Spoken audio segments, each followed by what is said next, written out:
Hello, Starknet family. Welcome back to the Star Cafe. I'm Nur Star, your personal Star barista. And once again, we are ready to serve you with some very special Starknet content.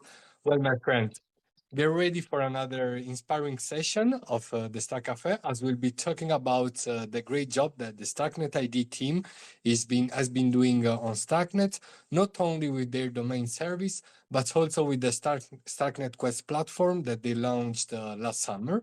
And they've been organizing many cool NFT campaigns since then, teaming up with so many other projects from the space. So I'm really excited about this episode, and I'm gonna welcome Ben, founder at Starknet ID and Starknet Quest. Hello, Ben. How are you? Hello, everything good, and you? Thank you for inviting me. It's a pleasure to be here, and yeah, I've been doing great, and really looking forward to this episode. And I would like to break the ice with we already know you very well at the Star Cafe, as you came a couple of times already. So we won't bother you asking for an overview on your personal background as we usually do, but it will be great if you could give us a brief summary on what Starknet ID is and the most important milestones that this service have achieved during the past 2 years. Yes, you can say during the past year because we didn't launch on mainnet. We launched on mainnet actually not even 1 year ago. So, happy to be here. It's been. My name is Benjamin. I'm a developer and CEO of Starknet ID, and yeah, my background is basically I was an engineer. I did some studies in engineering, became a developer, worked in a few companies, worked in a few Web3 projects, and then co-founded Starknet ID. The idea of Starknet ID is that we want to build a passport for the whole Starknet ecosystem where you will have everything in one NFT, everything that is related to your identity in general. So it can be your name, of course, and we started with that, but it can also be your PFP, it can also be your on-chain reputation, your credit score, your social medias, your humanity, your KYC, whatever you think is relevant for your identity. We really think that the goal of Starknet ID as a protocol is to be in the center of the identity of Starknet. So that is the idea. How we started, it's been like 1 year and a half that we're working on Starknet ID. It's been almost 2 years that we are on Starknet, but 1 year and a half that we're working on Starknet ID. We started as just the idea of an NFT that will represent your identity as your on-chain passport, and then we added on top of that the naming service, which means that we added the possibility to register names on top of this passport. And we launched on mainnet in December 7, 2022. To December 7, sorry for the noise. December 7, 2022. We had 10K people registering names on the first day, and then it went on and on and on. Especially we follow the growth of Starknet in general, and I think we are now the most minted and used NFT collection of the ecosystem. Then after that, we built another product that is called StarknetQuest. The goal of this product is to create a gamified quest for Starknet protocols, and it will permit a user to create to use their on-chain reputation in order to have rewards, and it will permit protocols to have a better a more efficient Web3 marketing for them. So that's the idea, and we continue to work on all the narrative that I talked about just before, which are mainly identity. This is where we work, so that's why Starknet Quest is heavily linked to Starknet ID also, because this is about on-chain reputation and on-chain identity with the reputation in general. Awesome, Ben. Thanks a lot. And yeah, as you said, you launched the Starknet Quest last summer, and you've already done a lot of partnerships with different projects, and you basically incentivize and you encourage users to play with these different protocols, and they get a NFT in exchange for that. They can claim an NFT, and you also launched as part of Starknet Quest, Starknet Lens, which is a section where users can map their on-chain Starknet activity. So would you like to elaborate a bit further on that? How does this Starknet lens work like? Yeah, no problem. So the lens permits to all the user of Starknet, if you go to StarknetQuest and you connect your wallet and then you go to My Land, you will see what is the representation of your on-chain identity. So what do I mean by on-chain identity? On-chain identity is basically all the interactions that you made with the Starknet blockchain and with the quest that we made for Starknet users. You will see you will see a city that will represent this, which means that if you made a lot of interaction, if you made a lot of quests, if you made a lot of things in the Starknet ecosystem in general, you'll have a city with a lot of buildings, with a lot of activity on this city. And if you didn't, then you have a very small city, or you won't even have a city at all. That's the idea. Why we are doing that? Because we think that gamification can enable people to do a bit more in terms of on-chain interaction, in terms of creating a real reputation around their profile, and we think that it's relevant for us to do it that way. But if you are, yeah, that's the idea. Okay.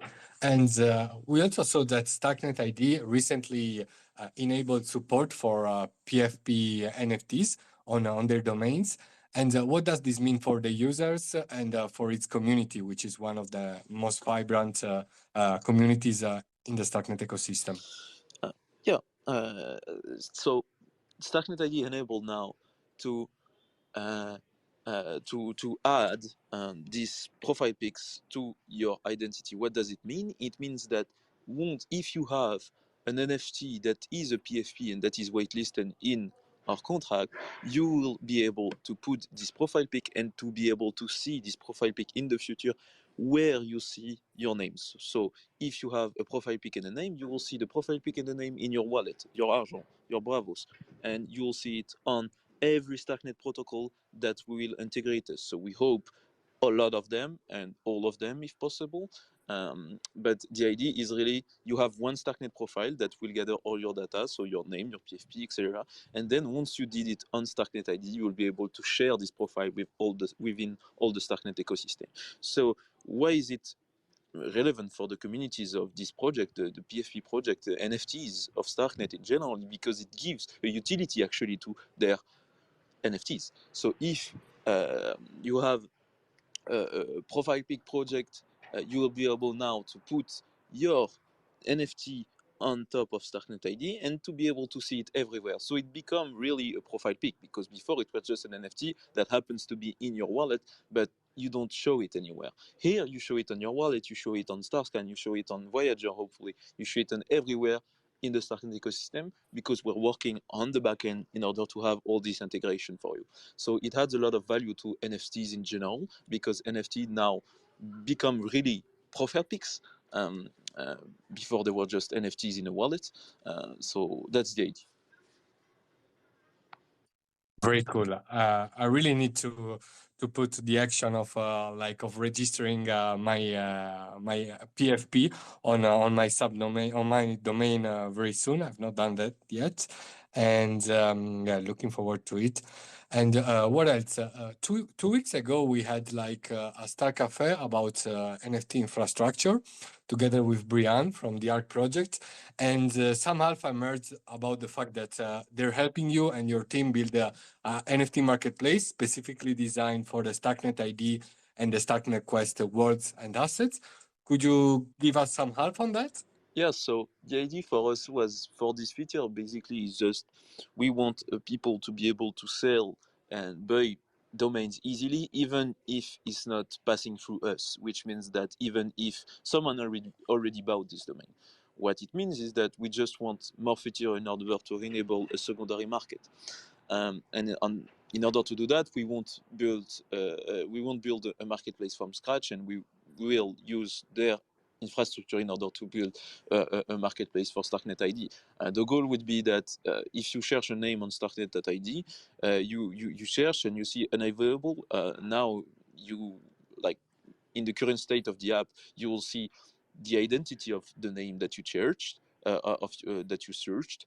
So you'll see the name, the address, and everything. In the future, we want still to have that, but also an option where you can say, "Oh, make an offer to this guy in order to buy the domain."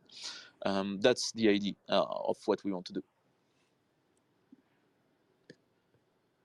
Well understood. And we actually went through all the questions, so I'll improvise a little bit. And yeah, we were both at the Starknet assembly that took place in near Paris 1.5 months ago. And I also remember that like we were with Sylv, and it told you that you were one of the, if not the most skilled business dev that we have on Starknet, because you're very good also at making marketing campaigns and organizing partnerships. So I wanted to know also a bit your experience from the assembly, your considerations, and also what would you suggest to the whole ecosystem in order to grow further, faster, but also in a very sustainable way. Yeah, very very interesting. It's a difficult question. Like, if I would be able to crack the equation of growing fast and sustainably, I would be like very very very very very rich right now. But I think like the assembly was a great success in terms of the mood of the ecosystem. Like we understood that the problem that we understood more the problems that we had in the ecosystem, and I think the problems that we understood in the assembly were not the problems we thought we had. So one of the big problems that the assembly talked about, I think, was the lack of like growth in terms of protocols, the lack of people bringing apps, for example, this kind of things. When we did the assembly for other problems at the beginning, so that was interesting to see. And I think this is the big thing that I personally get out of this assembly, is that now we need more people building apps. We need more people testing things on the user side of Starknet. And in order to do that and to grow Starknet, this is what we need.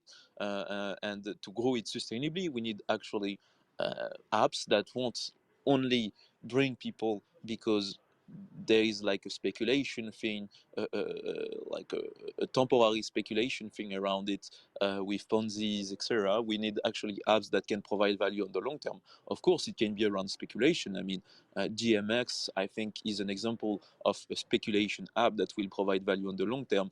But the idea is really to find those apps and build those apps. And I think now the big focus on Starknet, and what really will define if Starknet is a successful blockchain and layer 2, will be what are the apps that are built on top of it, and are they used by uh, people for their value, which means that it can be around speculation. It's not a big problem, but it has to be not rewarded for a potential airdrop, or not for rewards or potentially rewards. And that's a bit difficult to do. Even us, we're not sure that everything will be sustainable. That's what we're working on, uh, um, but we're not sure. But the idea is really for us, and the big challenge for Starknet, I think, right now, to grow sustainably, as you said, is to try to create apps that will provide value to users on the long term, or not even on the long term, but sustainably, which means without adding too much rewards. Of course, you can use this reward as a marketing tool. That's why you are building StarknetQuest. But once you get the user, you will try to retain, to have some kind of retention. And in order to have some kind of retention, you need to provide value. So yeah, that's the overall idea. I think. What do you think about like the apps currently in the Starknet ecosystem, and what do we need in terms of apps? What do you think are relevant right now? I know that Focus Tree launched recently 1 month ago and had a good success at the beginning, for the launch, and this is hopefully what we want to have in 1 year from now, is a focus tree every week. We want every week a new project to launch, and a new project that can actually attract people more than just rewards and airdrop and everything like this. Even though it's part of the game and the growth game, but uh, in order to grow sustainably, we need these projects, this kind of project. Yeah, I absolutely agree with you. And yeah, like we definitely need more consumers like hubs, dApps such as Focus Tree. And I've really been enjoying it. And let's see, hopefully it will have even more success. And also, I'm very like positive on, on the gaming side. In fact, I also have an additional question for you. Seeing that gaming, on-chain gaming and autonomous worlds is the topic of the moment, and we also noticed that during the recent Dev Connect weeks in Istanbul, and we also have here like Cuba, who was one of the winner, was the winner of the Madara. Madara track at It Global, at the It Global Hackathon, and he's like a gaming dev. So hi to Cube, congratulations for that. And back to you, Ben. I want you to know, do you think, are you planning to let Starknet ID domains and also like the Starknet Quest play a relevant role in on-chain gaming and autonomous worlds? Like, will we be able to see like to use our domains in games? Is it already possible on games, or not?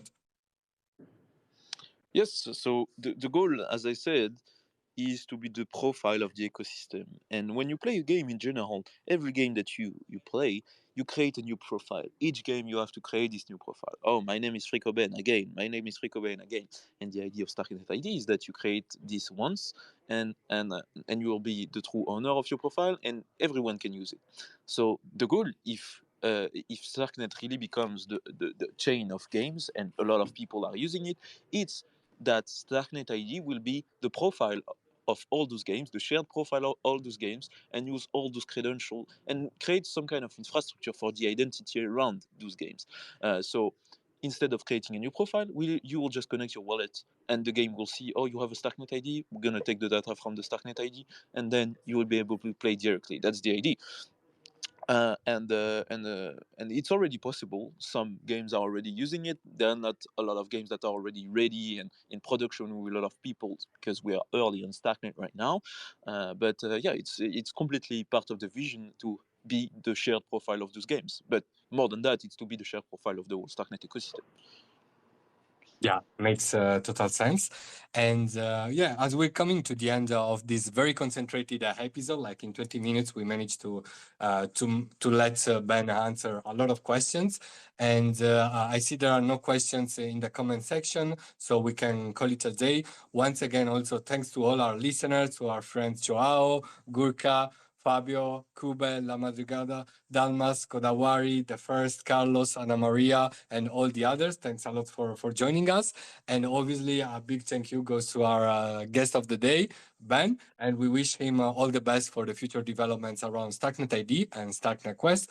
Really looking forward to meeting you in real life once again. And have a great evening, Ben. Take care. Thank you. Thank you. Take care. Bye. Take care, Ben. So, guys, it's time to close. Remember to share the Starknet vibe and see you next time. Bye, guys. Take care.